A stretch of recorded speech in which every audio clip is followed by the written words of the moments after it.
제 이름은 이선화입니다. 3년 전 단 15살이었던 제 딸 하린이가 학교에서 돌아오던 길에 흔적도 없이 사라졌습니다. 세상 사람들은 그리고 경찰까지도 사춘기 가출이라고 속단했어요. 하지만 엄마인 저는 단 한순간도 딸이 제 발로 집을 나갔다고 믿지 않았습니다. 제 심장이 매일 밤 찢어지는데 어떻게 그럴 수 있었겠어요?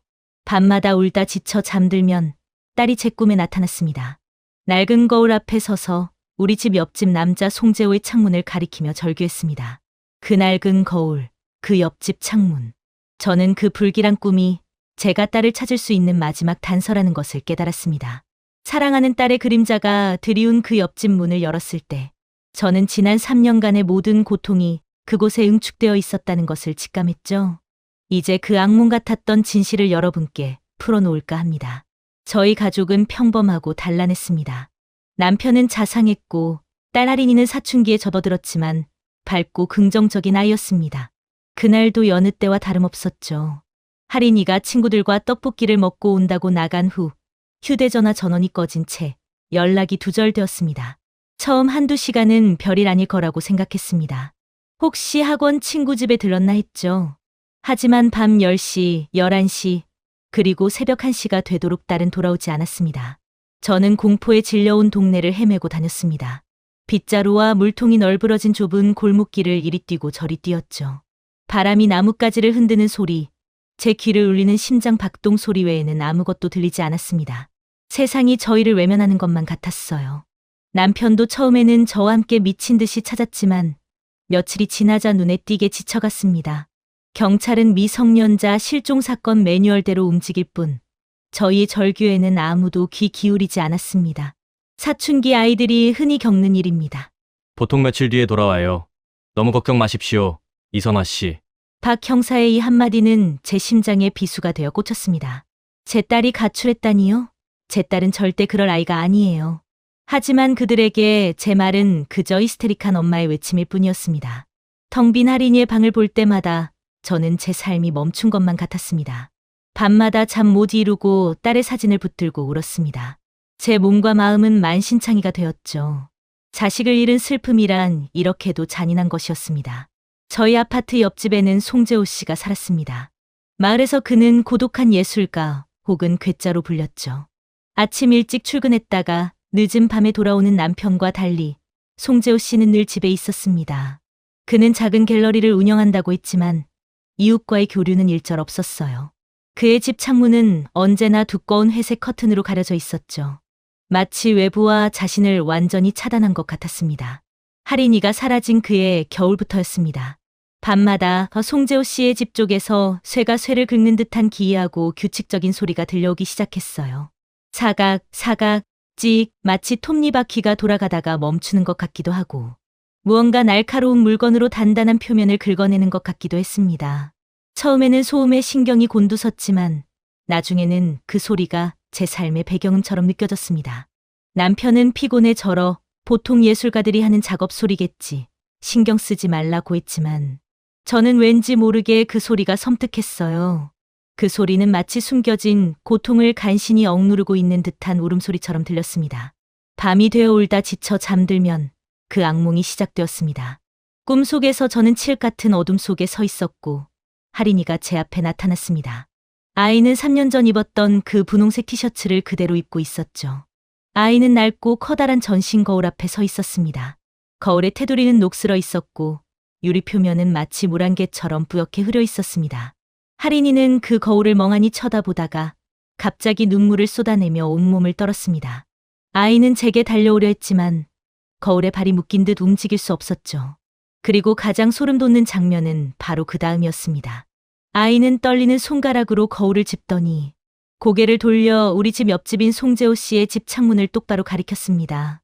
엄마, 나 여기 갇혔어. 옆집에. 하린이의 비명은 제 귓가에 울려 퍼졌습니다. 저는 식은땀을 흘리며 잠에서 깼습니다. 베개는 이미 눈물과 땀으로 흠뻑 젖어 있었죠. 처음에는 이 모든 것이 제가 딸을 잃은 충격 때문에 겪는 외상 후 스트레스 장애일 거라고 생각했습니다. 하지만 꿈은 매일 밤 단 하나의 디테일도 변함없이 반복되었습니다. 낡은 거울, 딸의 절규, 그리고 송재호 씨의 창문. 저는 믿을 수밖에 없었어요. 이 꿈은 단순한 악몽이 아니었습니다. 제 딸이 마지막 힘을 다해 보내는 SOS 신호였습니다. 엄마의 직감은 저에게 속삭였습니다. 할인이의 실종에 대한 모든 해답은 바로 저 옆집 창문 뒤 송재호 씨의 집에 있다. 제 마음속 의심은 확신을 넘어 집착이 되었습니다. 더 이상 가만히 앉아 있을 수 없었어요. 남편은 제가 혹시라도 미쳐가는 건 아닌지 염려하는 눈치였지만 저는 그의 걱정을 무시해야 했습니다. 제 딸의 생명이 걸린 문제였으니까요. 저는 송재호 씨의 집에 들어갈 방법을 모색했습니다. 며칠을 관찰한 끝에 송재호 씨가 점심 식사 후 잠시 집 앞에서 담배를 피우는 시간이 있다는 것을 알았어요. 저는 갓 끓인 뜨끈한 소고기 뭇국을 냄비에 담아 들고 그의 집 문을 두드렸습니다. 송 선생님, 안녕하세요. 저희 집에서 국을 끓였는데 혼자 드시기 아쉬울까 봐요. 조금만 나눠 드시라고요. 송재호 씨는 깜짝 놀라 저를 쳐다봤습니다. 이웃과의 교류가 없는 그에게는 당황스러운 상황이었겠죠. 그의 얼굴에는 경계심이 역력했지만 저는 최대한 상냥하고 평범한 미소를 지었어요. 그는 마지못해 문을 열어주었고 저는 그릇만 바로 돌려받을게요 라며 재빨리 발을 들여놓았습니다. 집안은 어둡고 축축했습니다. 바깥은 대낮이었는데도 모든 커튼이 굳게 닫혀 있었죠. 코를 찌르는 유화 물감 냄새와 오래된 석고 냄새가 섞여 묘한 불쾌감을 주었습니다. 그리고 저는 꿈속에서 봤던 그것을 발견했습니다. 바로 복도 끝, 현관에서 가장 멀리 떨어진 구석에 커다란 전신 거울이 놓여 있었습니다. 테두리가 녹슬지는 않았지만 거울 전체가 낡고 칙칙해 보였습니다. 저는 숨을 멈추고 거울 쪽으로 천천히 다가갔습니다. 송재호 씨는 국을 담는 척 뒤돌아 있었지만 온몸이 저를 향해 긴장하고 있다는 것을 느낄 수 있었죠. 제가 거울 앞에 섰을 때 저는 무심코 손을 뻗어 거울 표면을 만졌습니다. 그리고 깨달았습니다. 대낮에 따뜻한 집 안에 있는 거울인데도 거울 표면이 마치 겨울철 한밤중의 얼음장처럼 차갑게 얼어붙어 있었습니다. 일반적인 거울의 온도와는 완전히 달랐어요. 거울 뒤에 무언가 냉기를 뿜어내는 장치가 있는 듯한 비정상적인 차가움이었습니다.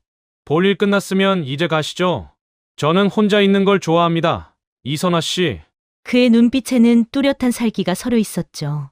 저는 소름이 돋아 더 이상 숨을 쉴 수가 없었습니다. 저는 그릇을 받아들고 허둥지둥 문을 나섰습니다. 문이 닫히자마자 제 심장은 미친 듯이 날뛰었습니다. 그 차가운 거울은 저에게 무언가를 말해주고 있었습니다. 저 살기 어린 눈빛을 본 이상 저는 혼자 행동할 수 없었습니다. 저는 즉시 남편에게 전화를 걸어 지금 당장 박 형사를 만나러 가야 한다고 소리쳤습니다. 남편의 차를 타고 경찰서로 향하는 내내 저는 손에 쥔 빈 국그릇을 꽉 잡고 있었습니다. 그 그릇에는 송재호 씨 집 안의 음습한 공기와 차가운 거울의 배신이 생생하게 남아 있었죠. 제 심장은 아직도 송재호 씨의 살기 어린 눈빛을 떠올리며 미친 듯이 날뛰었습니다. 경찰서에 도착했을 때 남편은 제게 다시 한번 차분하게 말했습니다. 선아 씨, 감정적으로 행동하면 안 됩니다. 우리가 본 그대로 이성적으로만 말해야 합니다. 남편의 목소리에는 지난 3년간의 고통과 제 히스테리를 견뎌온 피로감이 잔뜩 묻어 있었죠. 저는 고개를 끄덕였지만 제 속에서는 이미 분노와 확신이 뒤섞여 끓어오르고 있었습니다. 박 형사는 저희를 사무실 한쪽으로 안내했습니다. 그곳은 늦은 시간이라 그런지 텅 비어 있었고 탁상 위 스탠드 불빛만이 무겁게 공간을 비추고 있었죠. 박 형사는 여전히 피곤해 보였지만 저희를 안심시키려는 듯 따뜻한 커피를 내밀었습니다. 이선아 씨, 진정하시고 말씀하십시오. 옆집 송재호 씨의 집에서 무슨 일이 있었습니까? 다시 한번 말씀드리지만 저희는 법적 증거 없이는 개인 주택에 함부로 접근할 수 없습니다. 저희에게 새로운 증거를 주십시오. 저는 3년 만에 다시 찾아온 희망을 놓치지 않으려고 목소리가 떨리는 것을 억지로 참았습니다. 저는 국을 나눠주던 척 송재호 씨의 집에 들어갔던 일, 복도 끝낡은 전신 거울이 얼음처럼 차가웠던 사실, 그리고 매일 밤 할인이가 꿈에 나타나 그 거울과 송재호 씨의 창문을 가리키며 절규했던 모든 것을 설명했습니다. 박 형사님, 그 거울 뒤에는 틀림없이 비밀 공간이 있습니다. 일반적인 거울이 그렇게 차가울 수 없어요. 마치 냉장고 문처럼 차가웠습니다. 제 딸이 지금 그 차가운 벽 뒤에 갇혀 있다고 저는 확신합니다. 제 말이 끝나자 박 형사는 길게 한숨을 쉬더니 이마를 짚었습니다. 그는 묵묵히 제 이야기를 메모했던 수첩을 덮었습니다. 탁, 수첩이 덮이는 소리는 제 심장을 짓누르는 듯했습니다. 박 형사는 냉철하고 단호한 목소리로 말했습니다. 이선아 씨, 어머니의 심정은 충분히 이해합니다. 하지만 냉정하게 생각하십시오. 차가운 거울과 반복되는 꿈은 법정에서 아무런 효력이 없습니다. 송재호 씨는 동네 주민들의 평판이 좋지는 않지만 저희가 3년 전에 철저히 조사했습니다. 그는 알리바이가 있었고 범죄 기록도 전혀 없습니다. 괴짜 예술가인 것은 맞지만 그것이 감금범이라는 증거는 될 수 없습니다. 괴짜 예술가가 왜 밤마다 쇠 긁는 소리를 내겠어요? 그 사람은 사람들을 훔쳐보는 변태일 뿐입니다. 제 딸의 방 창문이 정면으로 보이잖아요. 저는 분노에 휩싸여 소리쳤습니다. 남편이 황급히 제 팔을 잡으며 말렸습니다. 선아 씨, 진정해요. 박 형사님께 소리치면 안 됩니다. 제 딸이 갇혀 있다고 절규하는데 경찰은 이성적인 논리와 절차만을 내세웠습니다. 저는 고통스러웠습니다. 세상이 저를 믿어주지 않는다는 절대적인 고립감에 눈물이 쏟아지기 시작했죠. 남편은 박 형사에게 대신 사과했습니다. 형사님, 죄송합니다. 제 아내가 너무 지쳐서 그렇습니다. 하지만 아내의 말이 전부 허황된 것만은 아닐 겁니다. 저도 송재호 씨가 옆집에 살면서 이웃들과 전혀 교류하지 않고 늘 창문을 가리고 사는 것이 으스하게 느껴지긴 합니다. 송재호 씨, 그는 대체 어떤 사람입니까? 남편의 질문에 박 형사는 잠시 망설이더니 책상 서랍에서 낡은 서류철 하나를 꺼냈습니다. 박 형사는 서류철을 펼치고 송재호 씨의 인적 사항을 다시 확인했습니다. 송재호 씨요. 그는 과거 국내 유명 조형예술대학에서 조소를 전공했고 특수 재질을 다루는 작업을 해왔습니다. 특히 정밀한 금속 가공 기술로 상을 받은 기록이 있습니다. 저희가 수사했을 때 그는 작업에 집중하기 위해 고독하게 산다고 진술했죠. 밤마다 들린다는 쇠 긁는 소리는 그의 작업 소리일 가능성이 높습니다. 금속 가공 기술, 정밀한 금속 작업. 그 말들이 제 머릿속을 맴돌았습니다. 그때 저는 문득 깨달았습니다. 매일 밤 들려왔던 사각, 찍 하는 소리. 그 소리는 단순히 캔버스를 긁는 붓소리가 아니었습니다. 그 소리는 마치 무언가 단단한 것을 자르고, 깎고, 정밀하게 조립하는 듯한 작업 소리였습니다. 그의 집에 있는 거대한 전신 거울은 단순히 복도에 놓인 가구가 아닐 수 있다는 생각이 번쩍 들었습니다. 박 형사님, 송재호가 만든 것은 단순한 그림이 아닐 겁니다. 그는 금속 조형물을 만든다고 했죠? 그 전신 거울이 거울 자체가 조형물일 수 있습니다. 거울 뒤에 숨겨진 비밀 공간을 완벽하게 밀봉하기 위해 금속을 가공하고 있을 겁니다. 밤마다 들리는 소리는 밀봉 작업 소리였어요. 저의 외침에 박 형사는 잠시 멍하니 저를 쳐다봤습니다. 이성적인 논리로는 설명할 수 없는 엄마의 직감에서 나온 섬뜩한 연결고리였죠. 남편 역시 제 말에 온몸이 굳어진 채 눈을 크게 떴습니다. 박 형사는 다시 수첩을 펼쳤습니다. 그의 눈빛은 여전히 냉철했지만 처음과는 달리 깊은 고민이 담겨 있었습니다. 그는 제 이야기를 다시 검토하는 듯했어요. 법적 증거는 없지만 한 예술가의 직업적 특성과 미스터리한 소리, 그리고 차가운 거울이라는 비정상적인 현상이 묘하게 연결되고 있었습니다. 남편은 더 이상 저를 말리지 않았습니다. 그는 고통과 절망으로 일그러진 얼굴로 박 형사 앞에 천천히 무릎을 꿇었습니다. 털썩 낡은 사무실 바닥에 무릎이 부딪히는 소리가 엄청난 충격처럼 울려 퍼졌습니다. 저도 박 형사도 모두 깜짝 놀랐습니다. 남편은 울음을 참는 등 목이 맨 소리로 말했어요. 형사님, 제 아내 이선화의 말이 억지 같다는 걸 압니다. 하지만 저희는 3년간 지옥에서 살았습니다. 저 괴짜 예술가 송재호가 딸 할인이를 데려갔다고 믿는 이 절망적인 희망이라도 없으면 저희는 정말 무너집니다. 제발 저희가 미치기 전에 딱 한 번만 그 거울 뒤를 봐 주십시오. 저희 할인이가 살아서 저희를 기다리고 있을지도 모릅니다. 평생 남에게 고개 숙일 줄 모르던 남편의 무릎 꿇는 모습은 박 형사의 마지막 방어선을 무너뜨렸습니다. 박 형사는 황급히 윤상우 씨를 일으켜 세웠습니다. 그의 표정은 이제 연민을 넘어 공감과 책임감으로 변했습니다. 알겠습니다. 이선아 씨, 윤상우 씨, 정식 수색 영장은 발부할 수 없습니다. 하지만 송재호 씨가 사는 아파트 단지 전체를 대상으로 소방 안전 점검을 실시하겠습니다. 점검 과정에서 제가 비공식적으로 송재호 씨 집 내부를 면밀히 살펴보겠습니다. 이 방법 외에는 지금 당장 도울 방법이 없습니다. 저도 이제 어머니의 직감을 믿어보겠습니다. 박 형사의 말에 저는 온몸에 힘이 풀리는 것 같았습니다. 마침내 희망이 보이기 시작했어요. 하지만 박 형사는 마지막으로 저에게 새로운 경고를 던졌습니다. 한 가지만 더 말씀드리겠습니다. 송재호 씨가 거울을 특별히 아끼는 이유가 따로 있는 것 같습니다. 그가 예전에 제작했던 작품 중 하나가 거울로 만들어진 특수 밀폐 공간에 보관되어 있다더군요. 제가 보기엔 송재호 씨의 집은 그냥 집이 아닐 수도 있습니다. 박 형사는 약속대로 신속하게 움직였습니다. 소방 안전 점검을 위한 비공식 팀이 꾸려졌고 저와 남편 윤상우 씨는 경찰서에서 돌아와 집에서 대기했습니다. 박 형사는 저희에게 절대 움직이지 말고 평소처럼 행동하라고 신신당부했습니다. 송재호 씨가 조금이라도 의심을 품으면 모든 것이 수포로 돌아갈 수 있었기 때문이었죠. 저희 집 거실 창문 커튼 뒤에 숨어 저는 숨소리조차 내지 않으려고 애썼습니다. 손에 땀이 흥건하게 고였어요. 심장은 마치 공사장 드릴처럼 쿵쾅거렸죠. 저 멀리 아파트 복도로 박 형사와 제복이 아닌 사복 차림의 경찰 2명이 다가오는 모습이 보였습니다. 그들의 걸음은 아주 느리고 자연스러웠습니다. 마치 동네 이웃이 잠시 들른 것처럼 보였죠. 마침내 그들은 송재호 씨의 집 앞에 멈춰 섰습니다. 박 형사가 초인종을 누르는 소리가 이웃간의 평화를 깨는 불청객의 선언처럼 들렸습니다. 잠시 후 안에서 슬리퍼 끄는 소리가 들렸고 문이 삐걱 소리를 내며 아주 살짝 열렸습니다. 송재호 씨가 의아한 표정으로 문 밖을 내다봤죠. 그는 평소처럼 덥수룩한 머리에 낡은 티셔츠 차림이었는데 그의 눈빛은 짙은 커튼 뒤에서 새어나온 빛처럼 음습했습니다. 박 형사는 신분증을 내보이며 정기 안전 점검을 나왔다고 설명했습니다. 저는 그의 목소리가 떨리지 않고 아주 평온하다는 사실에 놀랐습니다.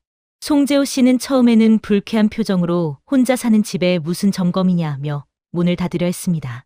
하지만 박 형사가 소방법규와 아파트 전체의 안전을 거론하며 단호하게 나오자 결국 그는 문을 열어줄 수밖에 없었습니다. 철컥 문이 닫히는 소리는 제 심장을 옥죄는 소리였습니다. 이제 제가 할 일은 듣는 것뿐이었습니다. 두꺼운 벽을 사이에 두고 옆집에서는 경찰과 범인으로 의심되는 자의 대화가 이어지고 있었죠. 여기는 작품을 보관하는 곳이지 위험한 물건은 없습니다. 빨리 둘러보고 나가시죠. 송재호 씨의 목소리는 처음에는 짜증이 가득했지만 시간이 지나자 놀랍도록 여유로워졌습니다. 간단한 전기 설비와 비상구, 위치만 확인하면 됩니다. 거실부터 보겠습니다. 박 형사가 말했습니다. 벽 너머로 발소리가 들릴 때마다 저는 제 딸 하린이가 그 발소리를 듣고 있을 거라고 생각했습니다. 혹시라도 하린이가 소리를 듣고 도움을 요청하려 들까봐 저는 간절한 마음으로 벽에 귀를 갖다 댔습니다. 하지만 안에서는 박 형사가 전기 설비 양호합니다 라고 말하는 소리와 송재호 씨가 흠잡을 데 없이 늘 정기적으로 관리하고 있습니다 라고 대답하는 소리만 들릴 뿐이었죠. 그의 알리바이는 완벽했습니다. 그때 저는 문득 깨달았습니다. 송재호 씨는 경찰의 점검에 대비하고 있었던 것이 아닐까요? 이웃과의 교류가 없는 그가 왜 법규에 대해서는 저토록 잘 알고 있고 집 내부를 저렇게 깔끔하게 관리했을까요? 잠시 후 박 형사가 현관문 밖으로 나와 다시 저희 집으로 다가왔습니다. 그는 커튼 뒤에 숨어있는 저와 남편 윤상우 씨에게 속삭이듯 말했습니다. 송재호 씨의 집은 작업실처럼 보입니다. 모든 것이 정리되어 있고 벽에는 캔버스가 가득합니다. 말씀하신 전신 거울도 확인했지만 단순히 오래된 거울일 뿐입니다. 거울 표면을 자세히 확인했지만 벽과 완전히 밀착되어 있어서 비밀 공간의 흔적은 찾을 수 없었습니다. 죄송합니다. 이선아 씨. 저희의 추측이 틀린 것 같습니다. 박 형사의 말에 저는 온몸에 피가 식는 것 같았습니다. 절망감이 거대한 파도처럼 저를 덮쳤죠. 제가 틀렸단 말인가요? 제 딸 하린이의 절규가 그저 슬픔이 만들어낸 환청에 불과했단 말인가요? 박 형사님, 다시 한 번 봐 주십시오. 그 거울은 차가웠습니다. 제가 직접 만져봤어요.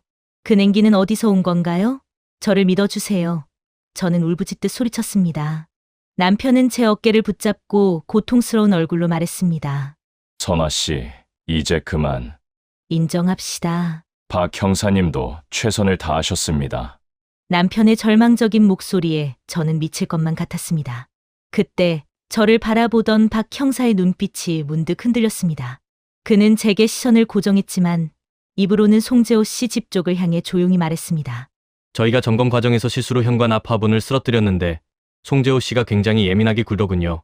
박 형사는 다시 송재호 씨의 집으로 돌아갔습니다. 저는 다시 커튼 뒤에 숨어 박 형사의 움직임을 지켜봤습니다. 박 형사는 송재호 씨에게 사과하는 듯 하더니 다시 집 안으로 들어섰습니다. 그리고 잠시 후 박 형사가 제게 긴급한 눈빛을 보내왔습니다. 따라오세요. 손짓으로 저를 부른 것이었습니다. 남편과 저는 심장이 터질 듯한 긴장감 속에서 송재호 씨의 집으로 들어섰습니다. 송재호 씨는 방금 쓰러진 화분의 흙을 치우는데 온 신경을 집중하고 있었어요. 그의 옆구리에는 허름한 나무 재질의 보조 테이블이 놓여 있었는데 그 위에는 물통과 붓, 그리고 붉은색 안료가 담긴 작은 접시가 놓여 있었습니다. 마무리 점검만 하고 나가겠습니다. 박 형사는 송재호 씨에게 말했지만 그의 눈빛은 저에게 무언가를 지시하고 있었습니다. 박 형사는 자연스럽게 복도 끝에 전신 거울 쪽으로 걸어갔습니다. 송재호 씨는 흙을 닦다가 그 모습을 보고는 흠칫 온몸을 경직했습니다. 송재호 씨는 황급히 일어나더니 거기는 조형물입니다. 더 이상 들어오지 마십시오 라며 소리쳤습니다. 그의 목소리에는 이제 분노가 아닌 명백한 공포가 담겨 있었습니다. 송재호 씨가 거울 앞으로 달려오는 순간 박 형사는 재빨리 몸을 옆으로 틀어 그의 접근을 막았습니다. 그 찰나의 순간 저는 송재호 씨가 방금 흙을 닦다가 발로 무언가 작은 물건을 테이블 아래로 툭 차넣는 것을 보았습니다. 그가 숨기고 싶어 했던 것은 흙이 아니었어요. 저는 미칠 듯한 긴장감 속에서 조용히 보조 테이블 옆으로 걸어갔습니다. 송재호 씨와 박 형사의 거친 숨소리, 그리고 송재호 씨의 경멸하는 듯한 낮은 콧숨 소리가 집 안에 가득했습니다. 송재호 씨는 거울 앞에서 몸을 웅크린 채 자신의 몸으로 거울 밑부분을 필사적으로 가리고 있었죠. 저는 고개를 숙여 테이블 아래를 살폈습니다. 그곳에는 흙과 먼지가 뒤섞인 채 아주 작고 반짝이는 분홍색 조각이 놓여 있었습니다. 저는 떨리는 손으로 그 조각을 주워 올렸습니다. 그것은 분홍색 플라스틱 팔찌의 작은 조각이었습니다. 할인이가 실종되던 날 차고 나갔던 분홍색 조각 팔찌의 일부였죠. 할인이는 그 팔찌를 가장 아꼈습니다. 이 작은 조각은 3년이라는 절망의 시간을 뚫고 제 눈앞에 나타난 명백한 증거였습니다. 저는 숨을 멈췄습니다. 눈에서는 뜨거운 눈물이 솟구쳤죠. 엄마의 직감이 옳았습니다. 제 딸은 살아있고 송재호 씨의 소나기에 갇혀 있었습니다. 저는 송재호 씨에게 들키지 않도록 주먹 안에 그 조각을 꽉 움켜쥐었습니다. 탁! 주먹 안에서 플라스틱 조각이 부러지는 소리가 제게만 들리는 듯했습니다. 송재호 씨는 여전히 박 형사와 대치하며 거울을 가리고 있었죠. 그는 알지 못했을 겁니다.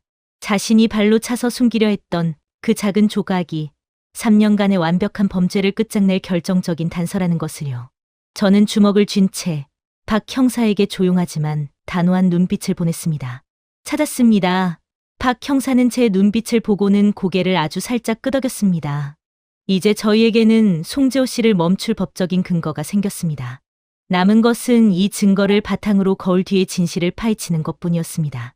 분홍색 팔찌 조각을 발견한 직후 저는 곧장 박 형사와 함께 경찰서로 돌아왔습니다. 남편은 충격과 희망이 뒤섞인 채 제 곁을 지켰죠. 박 형사는 베테랑 형사답게 신속하게 움직였습니다. 팔찌 조각은 할인이의 것이라는 이선아 씨의 진술과 송재호 씨가 보인 비정상적인 경계심을 근거로 제한적인 압수수색 영장을 신청했습니다. 대상은 오직 송재호 씨의 집 복도에 놓인 전신 거울과 그 주변 공간이었습니다. 영장이 발부될 때까지는 시간이 필요했습니다.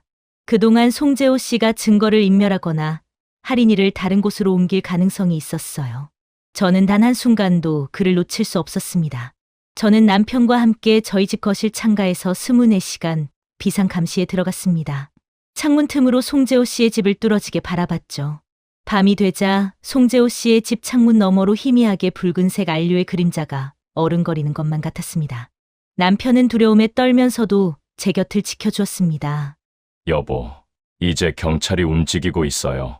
우리가 너무 가까이 가면 오히려 방해만 될 수 있습니다. 조금만 쉬어요. 남편은 걱정스러운 목소리로 말했지만 저는 고개를 저었습니다. 쉴 수 없어요. 송재호 씨가 무슨 짓을 할지 모릅니다. 저 사람 눈빛을 봤죠? 저는 저 거울 뒤에 할인이가 있다는 것을 제 심장으로 알고 있습니다. 단 1분이라도 눈을 뗄 수 없어요. 저의 시선은 마치 송재호 씨의 집을 꿰뚫어 보는 투시경처럼 날카로웠습니다. 저는 송재호 씨의 모든 움직임을 주시했습니다. 송재호 씨는 경찰의 갑작스러운 방문 이후 극도로 신경이 곤두선 상태였습니다. 그는 수시로 창문 커튼을 열어 밖을 살피고 현관문 잠금 장치를 철컥 소리를 내며 여러 번 확인했죠. 밤늦은 시각 그의 집 안에서는 다시 사각 금속을 긁는 소리가 들려왔습니다. 평소보다 더 크고 더 조급하게 들리는 소리였습니다. 송재호 씨는 거울 뒤의 비밀 공간을 더욱 완벽하게 밀봉하려는 것 같았습니다. 마치 자신이 만들어낸 끔찍한 작품이 세상에 드러날까 봐 두려워하는 예술가처럼 말이죠. 저는 온몸이 오싹해졌습니다. 저 사람은 할인이를 살려두려는 것이 아니라 자신의 예술적 광기를 완성하기 위해 할인이를 재료로 사용하고 있는 것이 아닐까요? 이 질문은 제 심장을 쥐어뜯는 듯한 고통을 안겨주었습니다. 그때 저는 낡은 쌍안경을 꺼내 송재호 씨 집 안을 자세히 살폈습니다. 밤이 깊어지자 송재호 씨는 복도 끝 거울 앞에서 쭈그리고 앉아 무언가 끈적한 액체를 거울과 벽 사이 틈새에 바르고 있었습니다. 아마도 특수 재질의 접착제나 밀봉제일 겁니다. 푸시식하는 압축 공기가 빠져나가는 듯한 소리가 벽을 타고 희미하게 저희 집까지 들려왔습니다. 그는 거울 뒤의 비밀을 영원히 봉인하려는 듯했습니다. 이대로는 안 됩니다. 영장이 발부되기 전에 할인이가 질식할지도 모릅니다. 제 머릿속에서 경고음이 울렸습니다. 저는 송재호 씨의 집 벽에 귀를 바싹 대고 들었습니다. 밤의 침묵 속에서 송재호 씨가 끙끙거리는 소리, 그리고 툭 하는 정체 모를 작은 충격음만 들릴 뿐이었습니다. 절망감이 다시 저를 짓눌렀습니다. 혹시 할인이가 이미 바로 그때였습니다. 금속을 긁는 소리와 송재호 씨의 콧숨 소리 사이 아주 미세하고 희미하게 아주 작게 들리는 소리가 제 귓가에 닿았습니다. 콜로. 마치 감기에 걸린 아이가 기침을 참으려다가 새어나온 듯한 아주 작고 약한 기침 소리였습니다. 저는 온몸에 전기가 흐르는 듯한 충격을 받았습니다.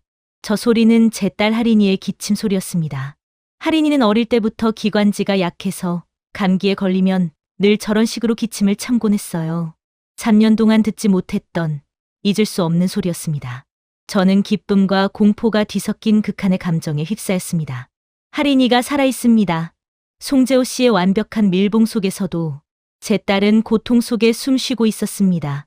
저는 눈물을 흘리며 벽에 대고 속삭였습니다. 할인아, 엄마가 왔어. 조금만 기다려.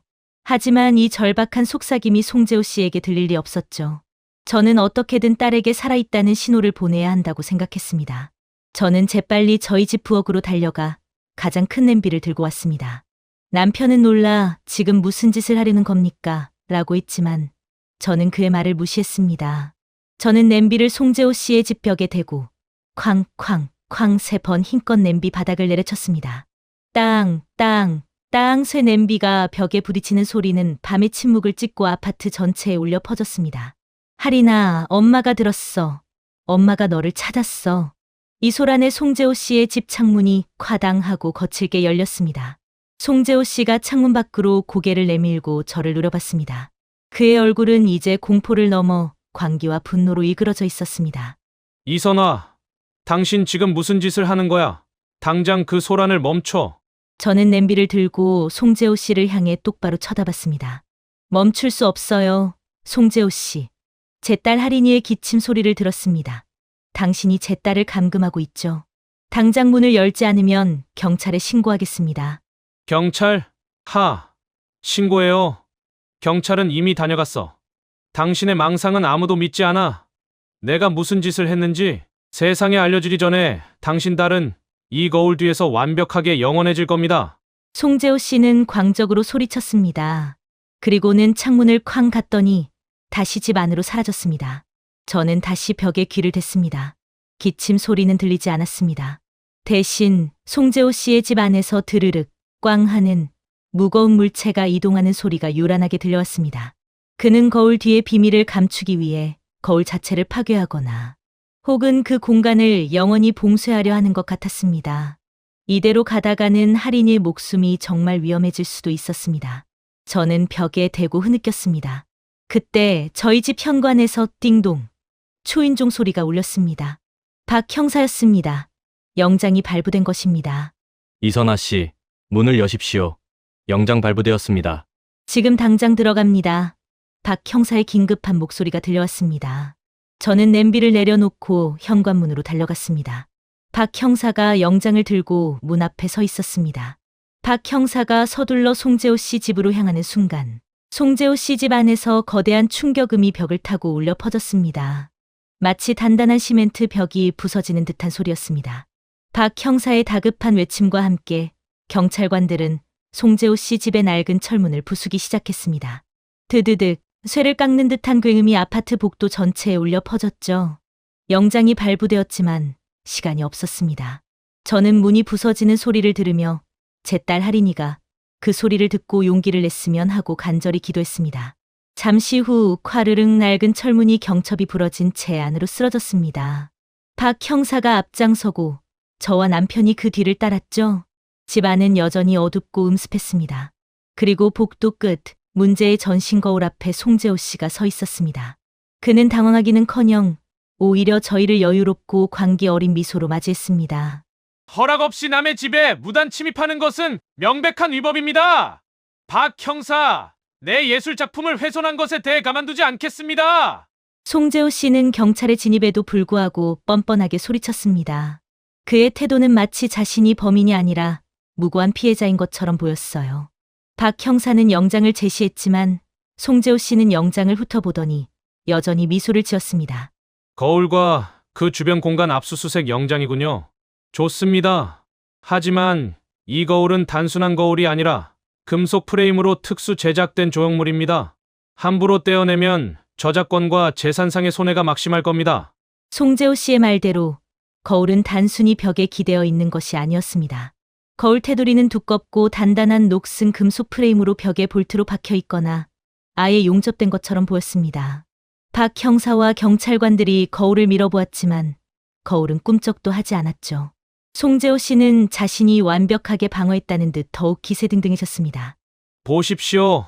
억지로 부수면 거울이 깨져 안에 있는 저의 예술 재료가 손상됩니다.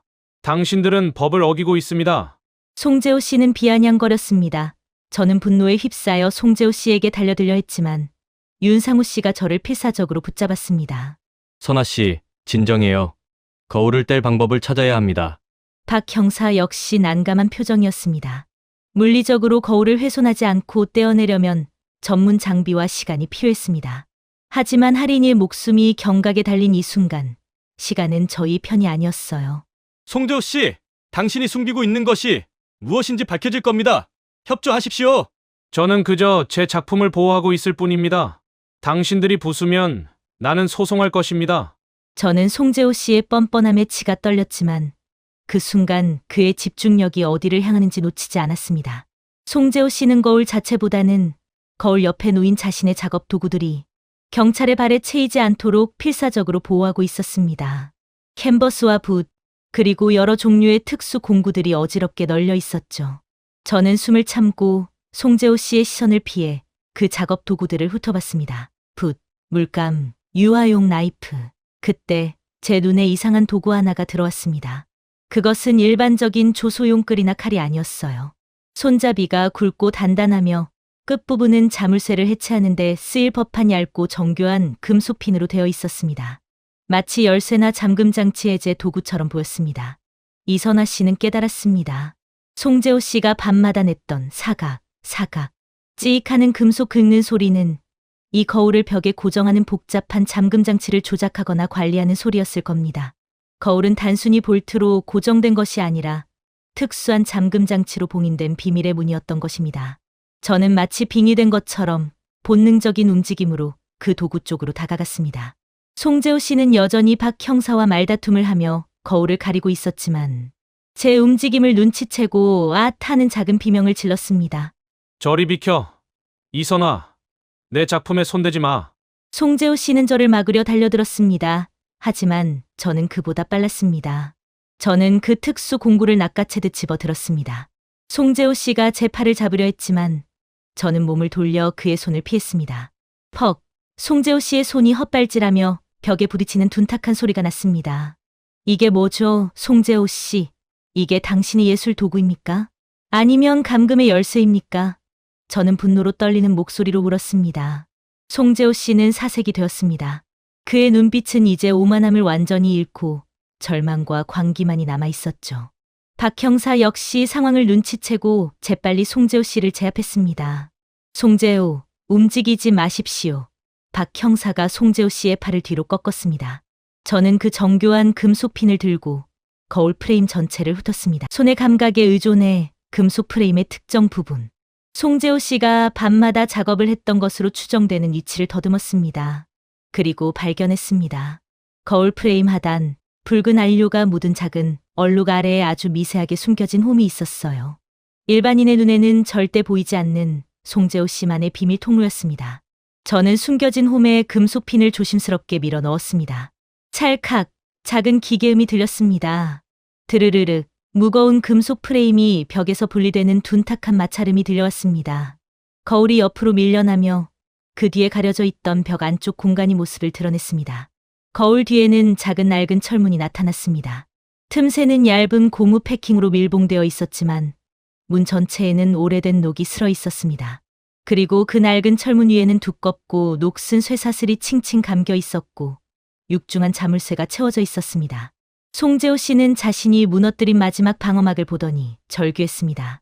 안 돼! 아직 아니야! 작품이 할인이가 아직 완벽해지지 않았단 말입니다! 할인이가 갇힌 문은 열렸지만 또 다른 물리적인 장벽이 저희 앞을 가로막고 있었습니다. 송재호 씨가 필사적으로 시간을 벌기 위해 만든 최후의 요새였죠. 거울 뒤에 나타난 낡은 철문, 그리고 그 문을 칭칭 감고 있는 녹슨 쇠사슬과 육중한 자물쇠. 바로 눈앞에 딸 할인이가 갇혀 있다는 것을 알면서도 그 쇠사슬이 저희 앞을 가로막고 있었습니다. 박 형사는 무전으로 구조대와 절단 도구를 요청했지만 도구가 도착하기까지 단 1분도 기다릴 수 없었습니다. 송재호, 당장 열쇠를 내놔. 박 형사는 송재호 씨를 벽에 밀어붙인 채 소리쳤습니다. 송재호 씨는 경찰관들에게 제압당하면서도 광기 어린 미소를 짓고 있었습니다. 열쇠, 하하하. 내 예술은 완벽해. 나는 이미 그 아이를 내 작품의 일부로 만들었어. 당신들이 뭘 한다 해도 그 아이는 이미 망가졌어. 송재호 씨의 비열한 웃음 소리가 낡은 집 안을 채웠습니다. 저는 쇠사슬 앞에 서서 손으로 만져봤습니다. 쇠사슬은 차갑고 굵었습니다. 제 맨손으로는 절대 끊을 수 없었죠. 눈에서는 이미 뜨거운 눈물이 쏟아지고 있었지만 울고 있을 시간이 없었습니다. 저는 주위를 둘러봤습니다. 할인이를 구해야 한다는 엄마의 본능이 이성을 압도했습니다. 제 눈은 송재호 씨가 사용하던 작업 도구들로 향했습니다. 붓, 물감, 그리고 거울을 해체하는 데 썼던 특수 공구 옆에 놓인 쇠로 된 굵고 뭉툭한 조소용 망치가 보였습니다. 무언가 단단한 것을 부수는 데 쓰는 도구였죠. 망치, 저 망치요. 박 형사님, 저 망치를 주십시오. 저는 소리쳤습니다. 박 형사는 상황을 판단할 새도 없이 제 절규에 망치를 집어들었습니다. 송재호 씨는 제게 독을 뿜듯 소리쳤습니다. 망치, 그 녹슨 쇠는 망치로 부서지지 않아. 당신 딸은 이제 빛을 두려워할 거야. 3년간 갇혀서 그림자만 보고 살았거든. 나는 그 아이의 가장 순수한 공포를 캔버스에 담으려 했어. 당신 딸은 완벽한 모델이었지. 송재호 씨의 역겨운 자백은 저를 극한의 분노로 몰아넣었습니다. 그림자만 보고 살았다니, 제 딸에게 정신적인 학대를 가하며 자신의 광기를 충족시켰다는 사실에 제 몸 안의 모든 피가 역류하는 듯했습니다. 그 순간 제 몸에는 초인적인 힘이 솟아났습니다. 저는 박 형사에게서 망치를 빼앗듯 낚아챘습니다. 쇠망치의 묵직한 무게가 제 소나기에 전해졌죠. 남편이 놀라 저를 말리려 했지만 저는 이미 쇠사슬에 눈이 멀어 있었습니다. 저는 망치를 들고 녹슨 쇠사슬을 향해 달려들었습니다. 쾅! 제 온몸에 힘을 실어 망치를 쇠사슬의 가장 약해 보이는 부분, 즉 자물쇠 바로 옆을 내리쳤습니다. 쇠와 쇠가 부딪히는 날카로운 굉음이 집 안전체에 울려 퍼졌습니다. 쨍그랑 귀가 먹먹해지는 소리였습니다. 한 번으로는 안 됐습니다. 쇠사슬은 단단했어요. 하지만 저는 멈추지 않았습니다. 할인아, 엄마가 간다. 저는 제 딸의 이름을 외치며 다시 망치를 들어 올렸습니다. 팔 근육이 찢어지는 듯한 고통이 느껴졌지만 저는 고통보다 더 강력한 모성애의 힘으로 망치를 휘둘렀습니다. 쾅! 쾅! 세 번째 일격이 쇠사슬에 꽂혔을 때 마침내 키잉 하는 처절한 비명 소리를 내며 녹슨 쇠사슬의 한 부분이 끊어졌습니다. 육중한 자물쇠가 힘없이 바닥으로 떨어졌죠. 철컹! 자물쇠가 바닥 타일에 부딪히는 소리가 텅 빈 집 안에서 웅장하게 울려 퍼졌습니다. 저는 쇠사슬을 옆으로 던져버리고 문고리를 잡았습니다.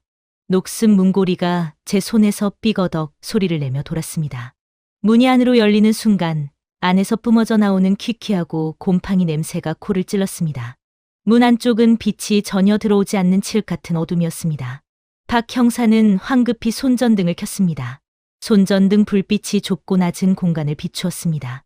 벽에는 할인이의 키에 맞춰 그린 듯한 붉은 안료의 기괴한 그림이 가득했습니다. 모두 눈을 크게 뜬 채 공포에 질린 할인이의 얼굴을 묘사한 그림이었죠. 송재호 씨의 광기의 기록이었습니다.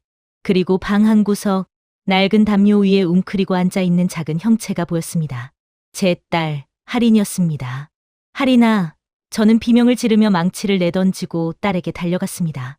할인이는 3년 전에 맑고 생기 넘치던 소녀가 아니었습니다. 아이는 뼈만 앙상하게 남은 채 어둠 속에서 저희를 텅 빈 눈빛으로 올려다보고 있었습니다. 아이의 얼굴은 창백했고 큰 눈에는 빛이 없는 공황만이 가득했습니다. 아이는 저희가 달려왔는데도 어떠한 반응도 보이지 않았죠. 할인아, 엄마야, 아빠 왔어. 저는 딸의 차가운 몸을 품에 안고 소리쳤습니다. 남편도 옆에서 흐느끼며 아이의 손을 잡았습니다. 아이의 몸은 놀랄 만큼 가벼웠습니다. 저희의 목소리, 저희의 체온, 저희의 간절한 눈물에도 불구하고 아이는 여전히 빈 벽을 응시하는 듯 어떠한 감정적인 반응도 보이지 않았습니다. 할인이는 마치 살아있는 인형처럼 저희의 품 안에서 미동도 하지 않았죠. 할인아, 제 목소리가 절규로 변했습니다. 송재호 씨는 경찰관들에게 끌려가면서도 비열한 목소리로 마지막 독서를 내뱉었습니다. 봤지? 이선아! 나는 그 아이의 영혼을 완벽하게 내 작품에 담았어! 그 아이는 이미 망가졌어! 당신들은 껍데기만 데려가는 거야! 송재호 씨의 광기 어린 웃음소리는 제 딸의 비디른 눈동자 위로 끔찍하게 맴돌았습니다. 구조대가 도착했고 할인이는 즉시 병원으로 이송되었습니다.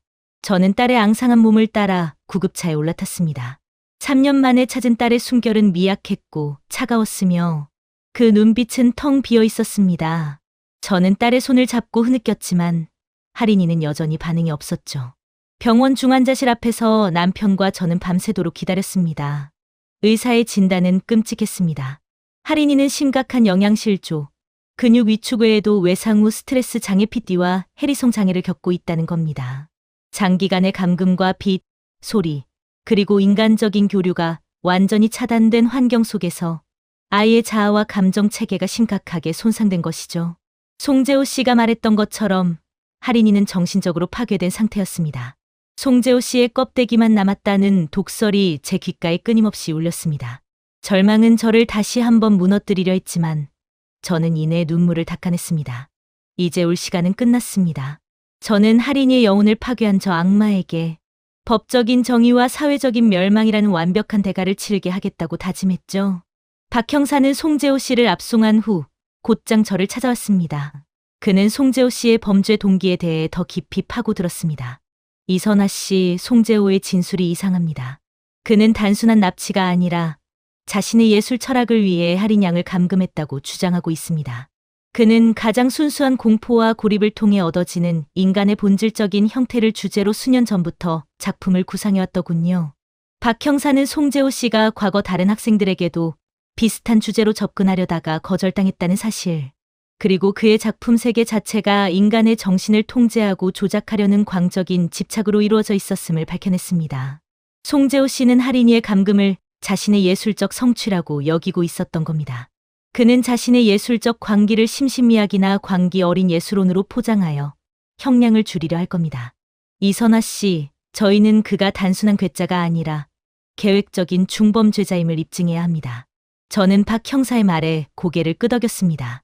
저는 법정에서 송재호 씨의 뻔뻔한 연기에 놀아나고 싶지 않았어요. 가장 먼저 송재호 씨의 가장 소중한 것을 파괴하기로 결심했습니다.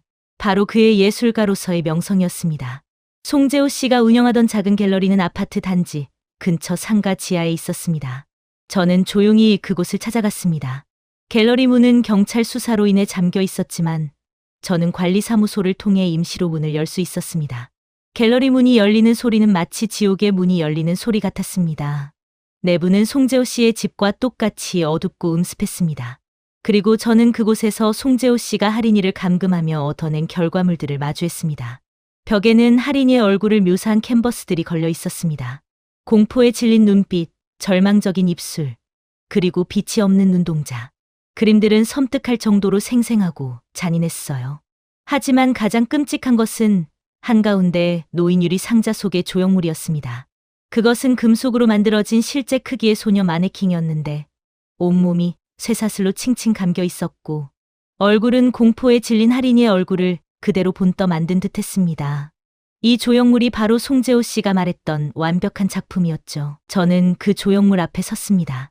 송재호 씨는 3년 동안 할인이에게 가했던 정신적 폭력을 이 차가운 금속 덩어리에 투사하고 있었습니다. 제 분노는 이제 극한을 넘어섰습니다. 저는 이 괴물이 자신의 광기를 합리화하는 데 사용했던 모든 것을 철저히 부숴버리고 싶었어요. 저는 갤러리 사무실로 들어가 그의 노트북을 찾았습니다. 그리고 마을 커뮤니티와 그가 활동했던 온라인 예술 포럼에 접속했죠. 저는 떨리는 손으로 글을 쓰기 시작했습니다. 제가 겪은 모든 일, 송재호 씨의 추악한 범죄, 할인이에게 가해진 3년간의 정신적 학대, 그리고 그가 자신의 범죄를 예술로 포장하여 형량을 줄이려 한다는 사실까지 모든 진실을 폭로했습니다. 특히 송재호 씨가 가장 아꼈던 금속 소녀 조형물과 공포가 담긴 그림들의 사진을 찍어 함께 올렸죠. 그의 작품은 예술이 아닙니다.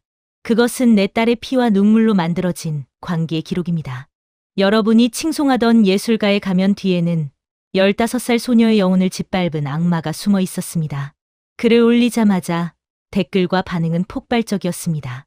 동네 주민들은 경악했고 예술 포럼에서는 난리가 났습니다. 송재호 씨의 명성은 단 몇 분 만에 산산조각 났죠. 그의 예술적 광기는 이제 세상의 조롱거리가 되었습니다. 저는 이 상징적인 복수를 통해 할인이의 잃어버린 자존심을 조금이나마 되찾아 주고 싶었습니다. 저는 갤러리를 나오며 송재호 씨의 가장 소중한 것을 파괴했다는 차가운 만족감을 느꼈습니다. 이제 남은 것은 법정 싸움이었습니다. 저는 병원으로 돌아가 할인이의 곁을 지켰습니다. 며칠 뒤 박 형사가 법정 제출용 서류를 들고 저를 찾아왔습니다. 이선아 씨, 송재호가 할인 양을 감금했던 비밀의 방에서 중요한 증거를 더 찾았습니다. 저희 수사팀이 벽 전체를 조사했는데 할인 양이 갇혀 있는 동안 벽에 자신이 겪은 트라우마를 기록한 무언가가 있었습니다. 이건 송재호의 심신미약, 주장을 완전히 무너뜨릴 겁니다.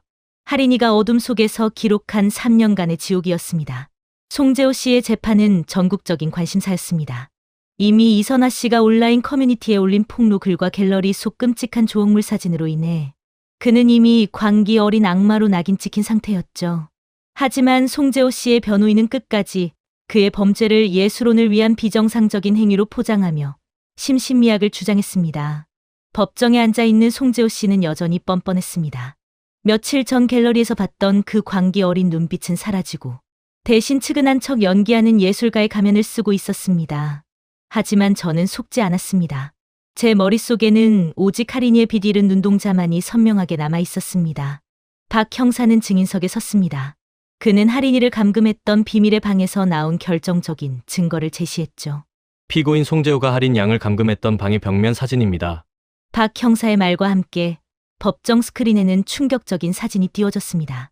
벽 전체에 붉은 안료로 그린 송재호 씨의 기괴한 그림들 사이 할인이가 날카로운 쇠 조각으로 벽에 새겨 넣은 작은 기록들이 보였습니다. 그것은 글이 아니라 하루하루를 의미하는 빗금이었습니다. 무려 1095개가 넘는 빗금. 그리고 그 빗금 아래에는 앙상한 손가락으로 그린 듯한 작고 슬픈 표정의 자화상들이 이어져 있었죠.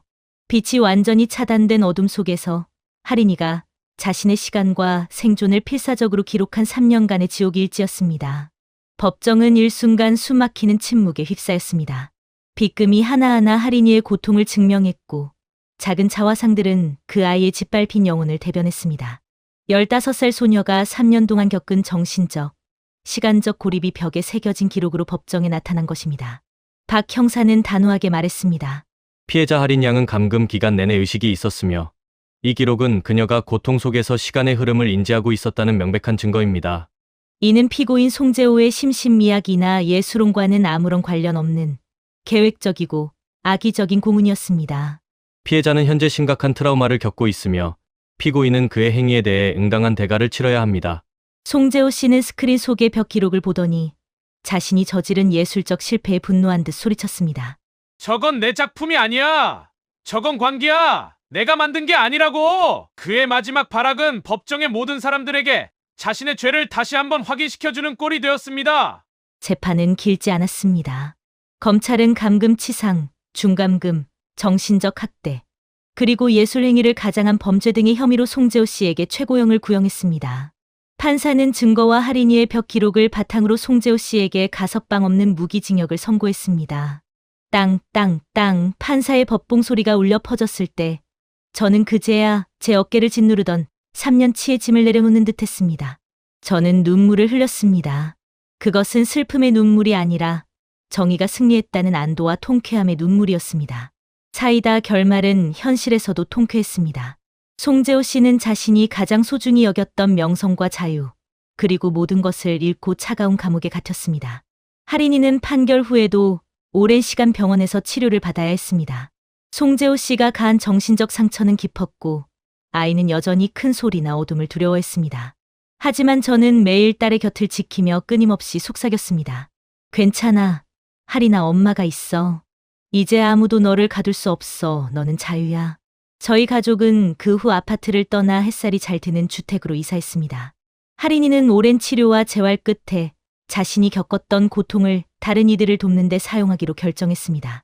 아이는 대학에서 미술 치료학을 전공했고 미술 치료사가 되어 심리적 상처를 입은 아이들을 돕기 시작했죠. 아이는 자신의 경험을 바탕으로 갇혀있는 아이들의 마음을 열어주는 가장 뛰어난 치료사가 되었습니다. 저는 지금도 가끔 할인이의 작업실에 갑니다. 아이가 그린 그림 속에는 이제 더 이상 공포에 질린 표정은 없습니다. 밝고 환한 색채, 그리고 자유롭게 뛰어노는 사람들의 모습이 가득합니다. 아이의 작업실 한쪽 벽에는 할인이가 치료를 시작하며 그린 자화상이 걸려 있습니다. 그 그림 속에서 할인이는 낡은 거울 앞에 서 있지만 더 이상 울고 있지 않습니다. 거울 속 할인이는 환하게 웃고 있습니다. 저는 오늘도 그 그림 앞에서 기도합니다. 할인아, 이제 거울 속엔 웃는 내가 보인다. 너는 진정한 자유를 얻었단다. 저희 가족은 그 지옥 같던 시간을 이겨내고 뒤늦은 자유와 자존심 회복이라는 소중한 가치를 얻었습니다. 사랑과 용기만 있다면 어떤 절망적인 상황에서도 빛을 찾을 수 있다는 것을 알았습니다. 제가 이 일을 겪고 나서 느낀 것은 엄마의 직감은 법적 증거보다 강하다는 것이었습니다. 경찰이 이성적인 논리와 절차를 따를 때 저는 확신으로 진실을 파고들었습니다. 만약 제가 그 차가운 거울 앞에서 두려움에 굴복했더라면 할인이는 영원히 어둠 속에 갇혀 있었을 겁니다. 절대로 사랑하는 사람을 향한 내 안의 목소리를 무시하지 마십시오. 때로는 광기처럼 보이는 그 믿음이 우리를 기적으로 이끌어줄 가장 강력한 무기가 될 수 있습니다.